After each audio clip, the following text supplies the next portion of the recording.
Hello,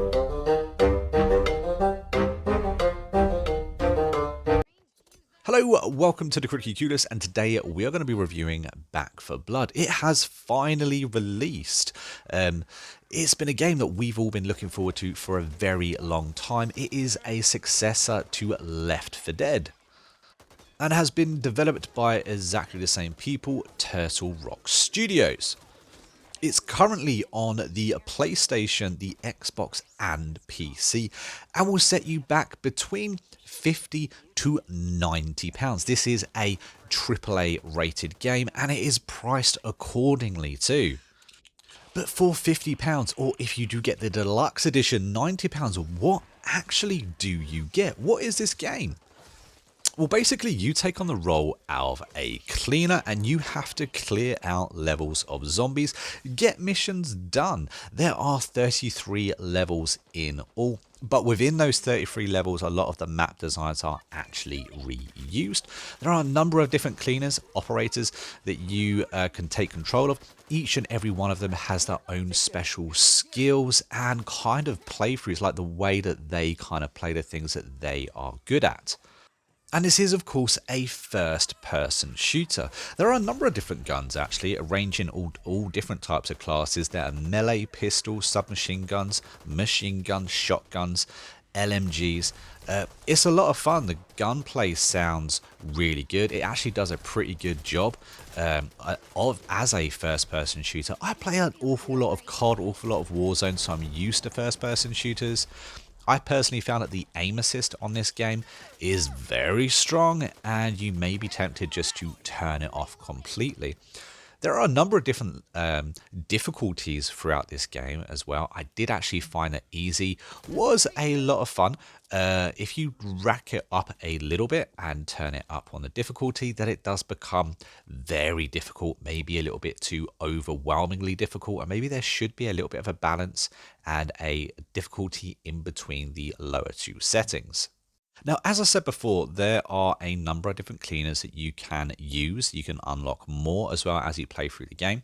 And as you play through the game, you will get cards. And these cards you can use to enhance your game. I really liked this feature personally. As you play through the game, you will unlock new and more cards, and then you can make yourself your own custom-made deck in which to boost up your character and your enjoyment throughout the game. The other flip side to this is that these zombies that you're going to be playing against also get cards. They're called corruption cards. And that will forever change your gameplay as well. You can play the same level a few times over, and every single time you play it, it will be a different gameplay because the enemy AI will get their own cards, which will change the game a little bit more. They'll be a little bit more deadly, a little bit more violent, maybe even a little bit faster, and it just adds a sense of newness to the same levels that you're repeatedly grinding out. Here's the thing, a few of these games have released recently. You've had Vermintide, for instance, a little bit different, not a first-person shooter. You've had World War Z, again, it's the same kind of structure based to it, whereas you get these few levels and you will rinse and repeat them and grind out your characters. In this case, you're not leveling up a character, you're kind of trying to get new cards. And there are some really good cards to get in this game, but you have to do a lot in order to get them. And of course, the more you get, the more buffed your character and your team is. And therefore, eventually you'll want to turn up that difficulty, and then you've got that replay factor in this game. Unfortunately, in the 33 levels that there are, there's only actually about 9 hours of gameplay.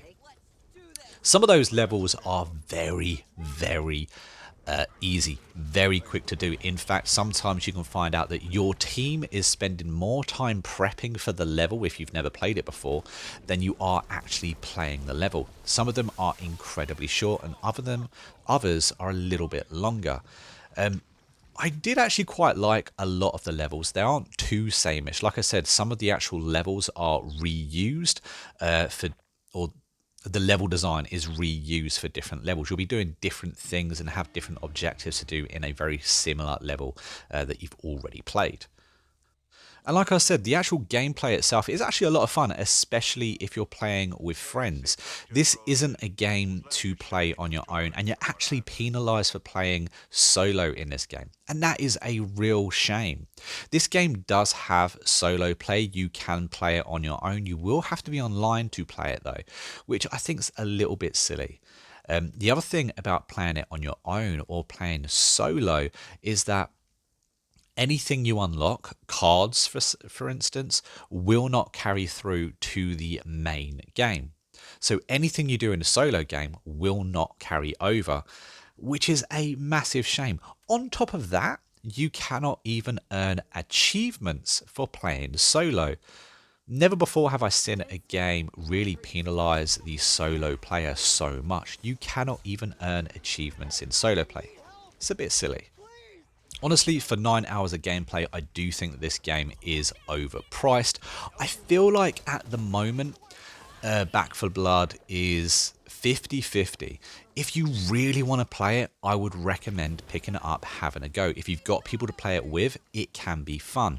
But this is one of those games that could get better in the future if the team that made Back for Blood keep developing it, changing it, and adding improvements. This is going to be a very good game in, say, 6 months' time. As it is right now, it's kind of at that okay situation. Don't get me wrong, the sound in this game is absolutely amazing. There's some awesome songs and music, background music that plays throughout this game. At one point, I distinctly remember having basically a bar fight with my mates. Me and my mates were trying to defend this bar, and we had wave upon wave of zombies coming in while this music was playing in the background. Now, I can't put it in the video because it's going to be copyright, but it was just one of the best experiences I had in this game, and it was a lot of fun playing it as well. However, there are issues with this game. Now, I've had some bugs. I've had a lot of frame rate drops. I've had zombies teleporting across the map to me. There doesn't seem to be too much consistency about when these special type of zombies will come up. One minute you'll be fighting a tall boy right in front of you. The next minute, out of absolute nowhere, there will be one directly behind you as well. Sometimes this game can be very, very unfair, and you really do need a lot of teamwork to get through some of these levels as well. I've also had reports of many failures on people with PCs just completely unable to play the game as well, which is unfortunate.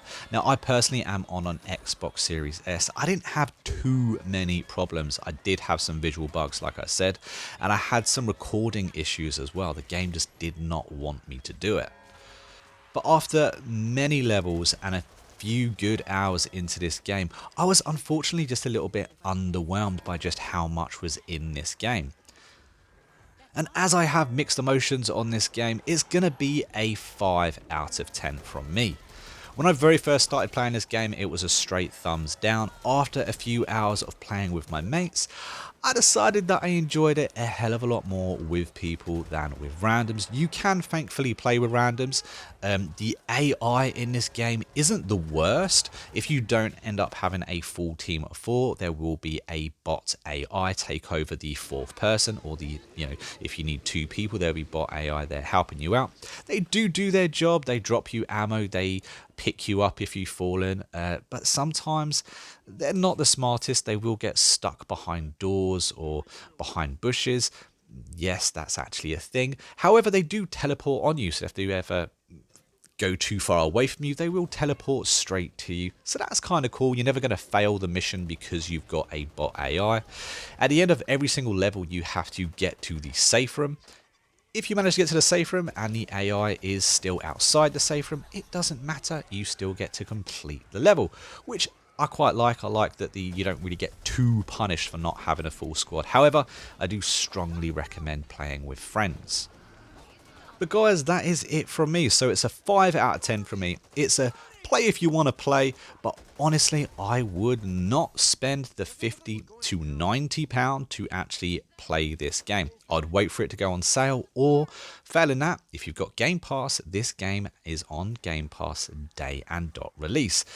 Again, another big reason why Game Pass is awesome.